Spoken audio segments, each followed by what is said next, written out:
예, 사무엘하 11장 말씀인데 우리아도 죽었나이다 라는 제목의 말씀입니다. 우리아가 죽었습니다. 우리아가 죽은 이유가 무엇입니까? 그는 의롭기 때문에 그래요. 우리아가 죽은 이유가 무엇입니까? 그는 믿음으로 행했기 때문이고 또 목숨을 다해서 싸웠기 때문이고 그는 충신이었기 때문에 그래요. 그리고 그는 굉장히 의리가 있는 사람이었습니다. 우리가 말씀을 이미 살폈죠. 다윗이 이제 침상에서 일어나 밤중에 옥상에서 거닐다가 목욕하는 심히 아리따운 여인을 보게 됩니다. 그 여인이 누구냐? 우리아의 아내 밧세바니이다. 그를 내게 데려오라. 그리고 동침함에 임신하니라. 이런 내용이 우리가 이미 말씀을 살폈죠. 자, 그러면 다윗은 우리아의 아내 밧세바를 간음한 간음죄를 범했어요. 그런데 거기에서 끝내야 되는데 회개하고 돌이켜야 되는데 우리아의 아내 밧세바가 임신하게 됩니다. 그러면 어떻게 됩니까? 그 모든 것이 드러나게 되고 간음죄를 범한 자들은 율법에 의하여 돌에 쳐 죽여야 돼요. 그러니까 죽음의 이기 가운데 있는 거죠. 그러니까 밧세바가 다윗의 부름을 받고 다윗과 동침할 때 간음죄를 범할 때 그가 반항하거나 거절하지 않았어요. 성경 말씀에 그런 말씀이 없죠. 그러니까 다윗과 밧세바가 간음죄를 범한 것입니다. 그러면 임신한 여부를 통해서 아이를 나중에 낳게 될 것인데 그러면 어떻게 됩니까? 간음죄가 드러나게 되고 그로 인해서 돌에 맞아 죽어요. 그러니까 죽음의 위기 가운데 밧세바가 그 사실을 다윗에게 알린 거죠. 그것은 뭡니까? 내가 죽음의 위기 가운데 있고 당신의 죄도 다 드러나게 되기 때문에 조치를 취해달라는 거죠. 어떤 방법을 취해달라는 거죠. 죽음의 위기에서 자기를 살려달라는 거예요. 그리고 다윗이 그 죄를 은폐하고 있는데 은폐할 수 있도록 하라는 거예요. 그러니까 악의 물이라고 볼 수 있죠. 다윗과 밧세바는. 그리고 악이 얼마나 무서운가, 회개치 아니하면 얼마나 무서운 것을 초래하는가를 우리에게 분명하게 말씀은 보여주고 있습니다. 거기도 멈추지 않고 어떻게 합니까? 전쟁터에서 전쟁하고 있는, 지금 암몬과의 싸움에서 암몬의 수도 라빠, 큰 성 라빠를 함락시키기 위해서 요압 대장군과 함께 우리아와 이스라엘 군대가 지금 치열한 전쟁을 하고 있는데 목숨을 걸고 싸우고 있어요. 그런데 다윗은 전쟁에 참여하지도 않을 뿐만 아니라 그는 낮잠을 즐기고 침상에서 밤에 일어나서 할 일 없이 옥상을 거닐다가 간음죄를 범하는 그런 악한 일을 한 것입니다. 대조가 되고 있죠. 요압과 그의 그 장군들. 이미 말씀드린 대로 우리아는 다윗의 37인의 장군 중에 용사 중에 한 사람이에요.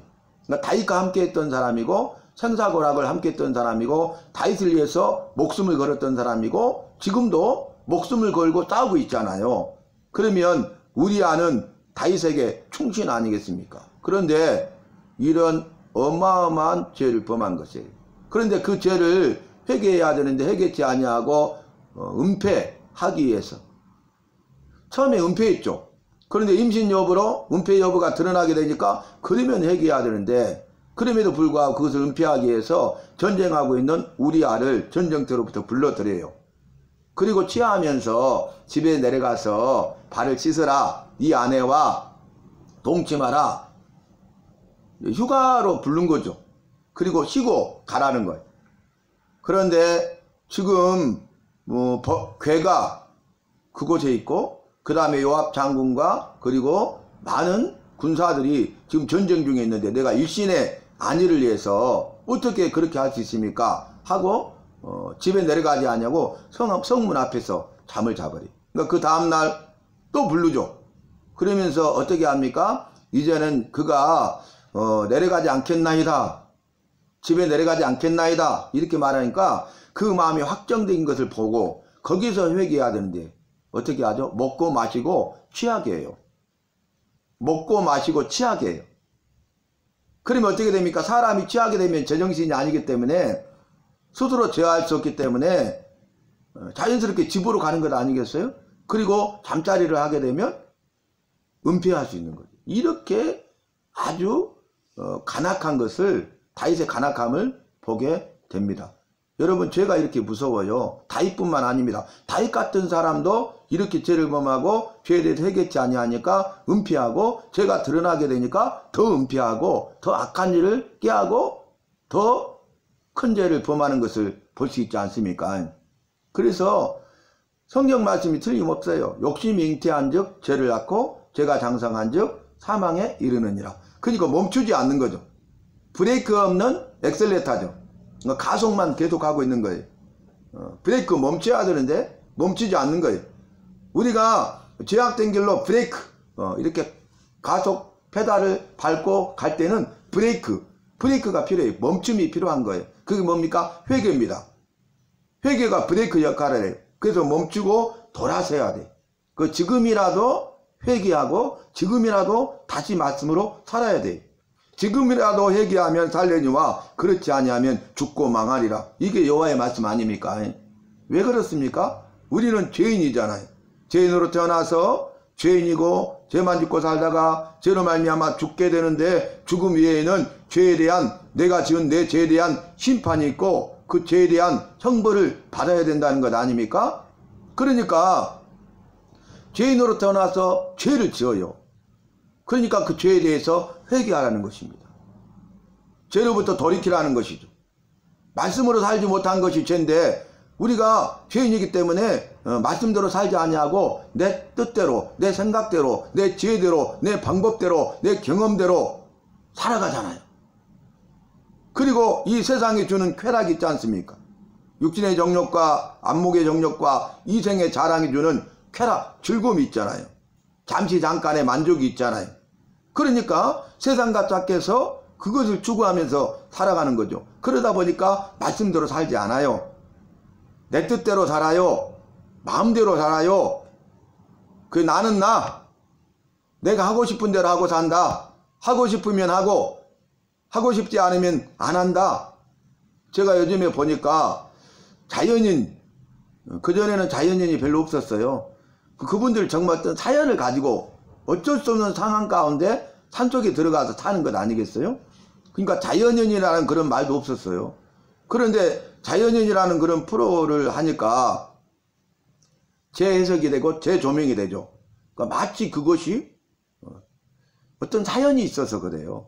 그러니까 저희와 이 관계된 분도 여자분인데 암으로 인해서 그래서 산속에 혼자 젊은 여자분이 들어가셔서 거기서 10년 가까이 살았대요. 근데 엄청나게 또 외롭고 무섭잖아요.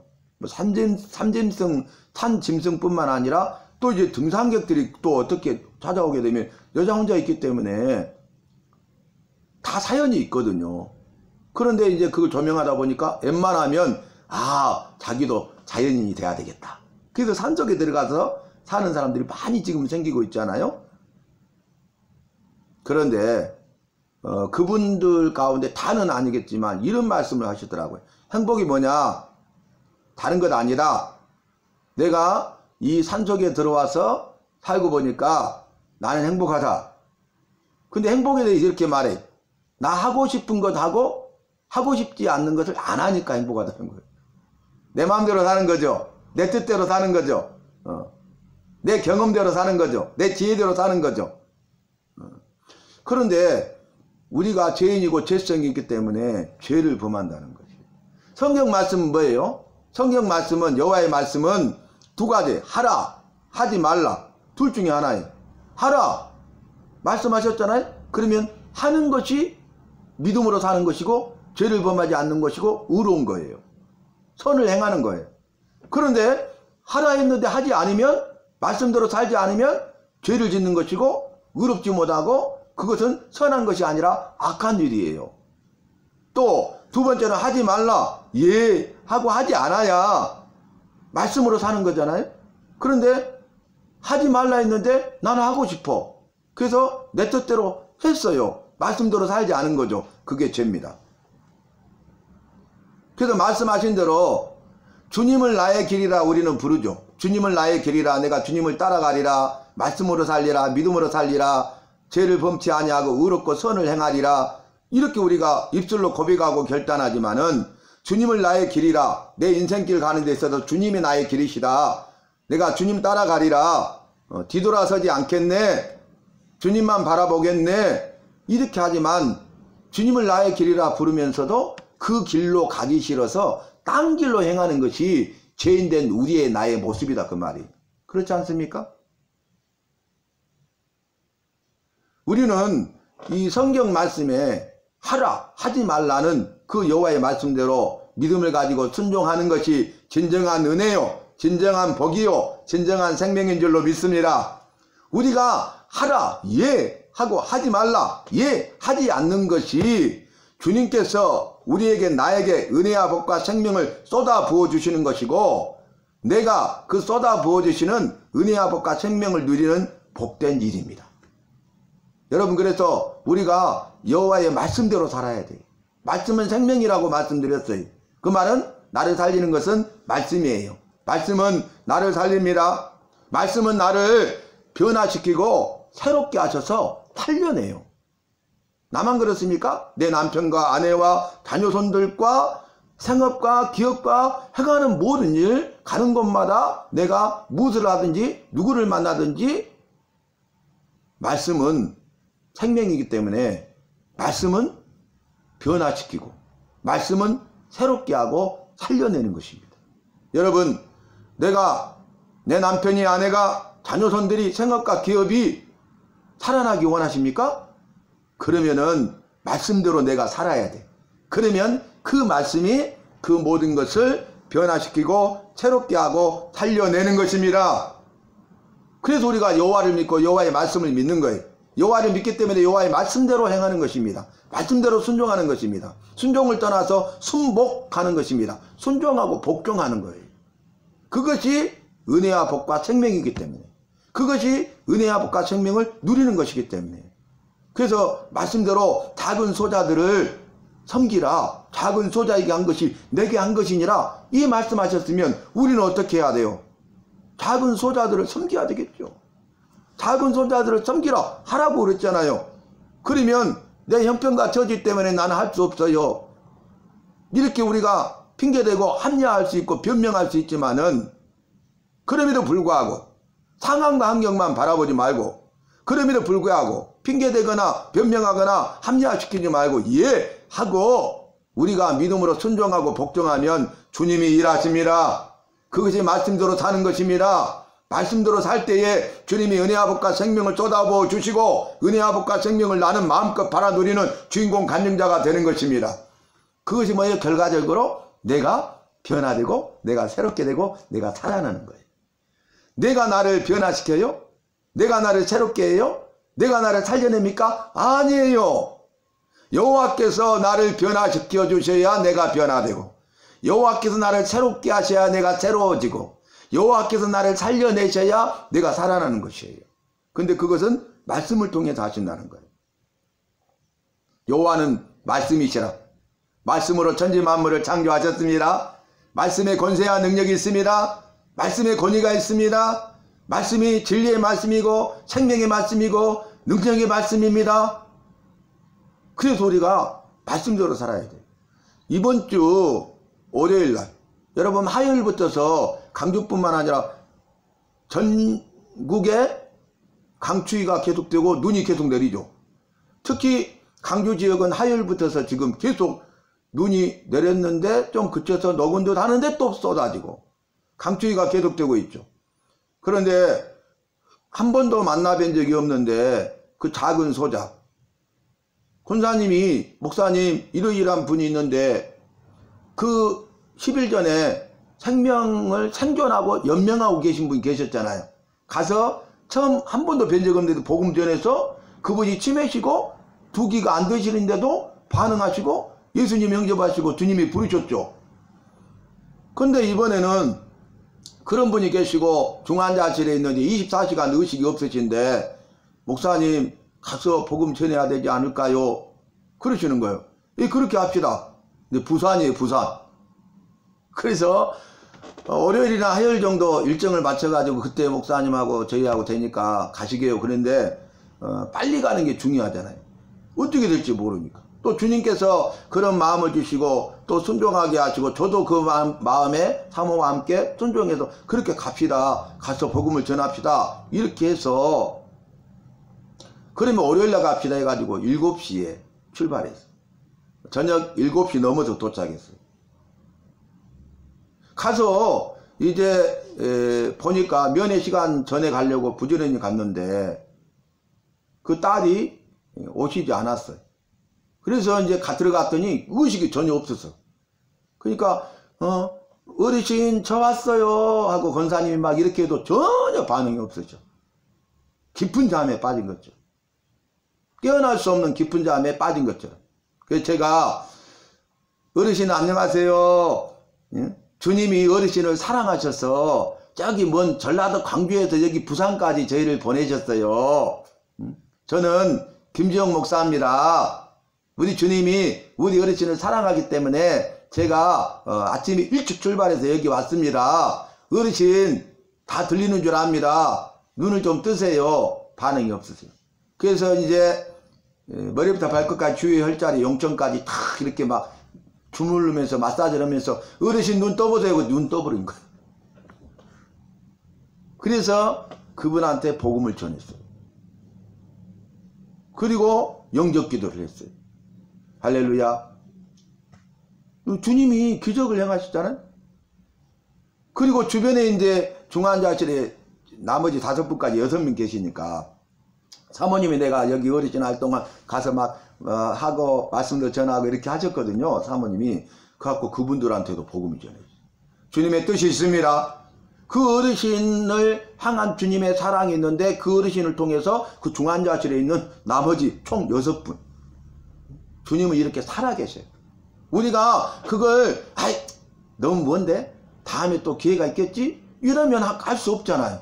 그런데 거기에 감동하심에 믿음으로 그냥 조건 없이 순종하고 목사님 가야 되지 않을까요? 갑시다. 상관없이 거리에 상관없이 어디든지 누구든지 주님의 말씀을 따라서 작은 소자를 섬기는 거고 영혼을 사랑하는 것이고 한 영혼을 천하보다 귀히 여기시는 여호와의 마음을 갖는 것 아니겠어요? 우리가 이런 일을 할 때 주님은 기뻐하십니다. 주님의 마음을 시원케 해드리는 것입니다. 주님께서 말씀으로 약속하시고 주마하신 그 은혜와 복과 생명을 주셔서 우리가 상황과 환경이 어떠한 상황과 환경이 있다 할지라도 상황과 환경은 변하지 않고 여전히 그대로 있다 할지라도 그곳에서 주님이 주시는 은혜와 긍휼과 평강을 누릴 줄로 믿습니다. 디모데후서 1장 2절 말씀에 그런 말씀이 있다고 했잖아요. 디모데후서 1장 2절에 너희에게 은혜와 긍휼과 평강이 있을지어다. 아멘. 1장 2절 후반부에 그렇게 나와 있어요. 여러분 우리가 2025년 한 해 동안 소망의 해가 되시기를 제가 선언했잖아요. 우리 모두 각자가 소망의 해가 됩시다. 바라고 바란다. 희망. 바라고 바라지만 이루어진다는 보장이 없는 희망이 아니라 성경이 말하는 소망. 바라는 대로 이루어진다. 왜냐하면 여호와께서 그 말씀을 이루시기 때문이다. 여호와께서 이루어 주시기 때문이다. 그래서 소망은 반드시 이루어진다. 원하는 대로 이루어진다. 그러니까 그 소망의 한 해가 됩시다. 그랬잖아요. 소망의 한 해가 되기 위해서는 이 세 가지가 필요해. 우리에게 은혜와 긍휼과 평강이 있어야 돼. 은혜는 뭐예요? 받을 자격이 없는 자에게 무조건적으로 베풀어 주시는 여호와의 사랑.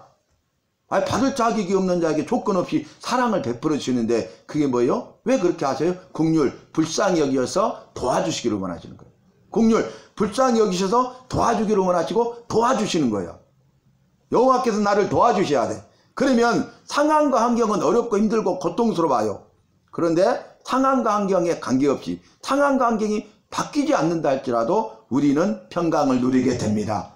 여호와께서 평강을 주십니다. 여러분 이 평강이란 한글의 뜻, 한글어 사전의 뜻은 뭐냐면은 어려움이나 탈이 없다. 그게 평강이에요. 그런데 성경이 말하는 평강은 뭐냐면 여호와의 복이 나에게 임하는데 차고 넘치는 충만한 상태를 말해요. 여호와의 복으로 차고 넘쳐. 그러니까 상황과 환경이 중요한 것 아니에요. 상황과 환경이 바뀌든가 상황과 환경이 바뀌지 않고 그대로 있어도 여호와의 복이 임하면 이 모든 염려, 근심, 어려움이나 이런 것들은 다 사라지고 온데간데 없어지고 주님이 주시는 그 평강을 누리게 되는 것입니다. 여러분 그래서 2025년 한 해에는 은혜와 긍휼과 평강이 너에게 있을지어다. 아멘. 바울이 디모데에게 그렇게 선언한 거예요. 목사로서. 제가 여호와의 말씀을 목사로서 오늘 선언합니다.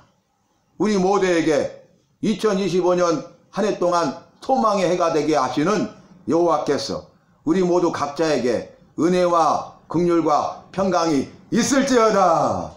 아멘. 이렇게 고백하게 되는 것이에요. 그런데 이제 한 50분 지나니까 딸이 왔어요. 딸은 한번 어머니가 의식 돌아온 것이 소원인데 날마다 와도 그런 일이 없었어. 근데 그렇게 복음을 전했다고 하니까 그분이 그걸 믿겠어요? 또 이제 깊이 또 그런데 딸이 왔는데 제가 딸이 엄마 해도 전혀 반응이 없었죠. 근데 제가 또 주님 살아계심을 보여주세요 하면서 또 그동안에 이제 발에 이렇게 안마 지압을 좀 해주면서 귀에다 대고 어르신 이거 눈 딱 뜨시는 아멘. 그리고 제가 안수기도 축복기도를 해드렸어요. 우리가 갈 때 안 믿는 딸도 성령께서 역사하셔서 예수 믿고 구원받는 은혜의 역사가 시작되게 해주세요. 이렇게 기도하고 갔거든요. 주님은 살아계시죠? 주님은 살아계셔요. 사랑의 주님이세요. 우리에게 나에게도 주님은 살아계시고 나를 사랑해 주시는 것입니다. 오늘 말씀을 보면은 이제 다윗이 실패하게 되잖아요. 그래서 아침에 편지를 써서 우리아의 손에 들려 요압 장군에게 보내요. 그러니까 우리아가 이제 전쟁터로 다시 돌아가는 거죠. 그런데 다윗 왕이 써준 편지를 요압 대장군한테 전해요.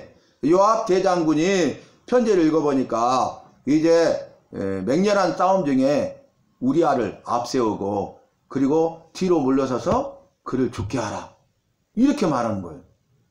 정말 무섭죠. 간음죄를 범하는데 그걸 은폐하기 위해서 거짓말의 죄를 범하고요. 그것이 실패하게 되니까 거짓말이 실패하니까 이제는 살인하는 거죠. 살인죄를 범하는 거예요. 그러니까 요압 대장군이 무슨 말인지 알겠잖아요. 그래서 이제 그 라빠성 가운데 싸움에 능한 용사들이 있는 곳을 알고 그곳에 가서 그 성문 앞에서 싸우다가 우리아를 두고 물러서 버려요. 그래서 다윗의 몇 명의 부하들과 우리아도 죽었더라. 살인죄입니다. 살인죄. 우리아는 그 사실을 전혀 모르잖아요. 꿈에도 모르잖아요. 그냥 요압 대장군이 이렇게 하니까 그 맹렬한 싸움 가운데서 가장 치열한 그리고 그 나빠성에서 가장 이렇게 반발이 심한 그곳에서 싸움에 능한 용사들이 있는 곳 가장 강력한 곳 그곳에 앞장서서 싸우는데 자기만 몰라 뒤로 물러나 버리니까 죽게 되죠. 그래서 우리아를 죽이는 살인죄뿐만 아니라 다윗의 그 충성스러운 부하도 죽었잖아요. 이들이 무슨 죄가 있습니까? 다윗의 죄 때문이에요. 다윗이 회개하지 않았기 때문에 그래요. 내가 내 죄 때문이고 내 죄에 대해 회개하지 않았기 때문이고 내 죄에 대해서 회개하지 않았기 때문에 나만이 아니라 나를 통해서 주변에 있는 많은 사람들이 이렇게 다치고 죽는다는 거예요. 얼마나 무서운 죄예요. 나 때문이에요. 나 때문에. 그러니까 내 죄에서 회개하고 예수님의 생명으로 다시 회복되어야 되는 거예요. 교회들이 내 죄에 대해서 회개하고 죄에 대해서 회개하고 예수님의 생명으로 회복되어야 되고 성도들이 죄에 대해서 회개하고 예수님의 생명으로 다시 회복되어야 합니다. 그래야 교회가 변하고 새로워지고 살아 역사하게 되는 거예요. 그래야 성도들이 변하고 새롭게 되고 살아 역사하게 되는 거예요. 우리아가 죽었잖아요. 그러니까 전령을 다윗 왕에게 요압이 보내면서 전쟁의 모든 사실을 아뢰라. 이대로. 그리고 왜 가까이 가서 싸웠느냐. 왕이 노예가지고 왜 가까이 가서 싸웠느냐. 이렇게 말하면은 우리아도 죽었나이다 하라. 무슨 말인지 알죠? 요압은 그렇게 왕이 편지를 보낸 대로 제가 했습니다. 그리고 왕이 원하는 대로 우리아를 죽이라고 했는데 우리아가 죽었습니다. 그로 인한 부하들이 몇 명 죽은 피해입니다.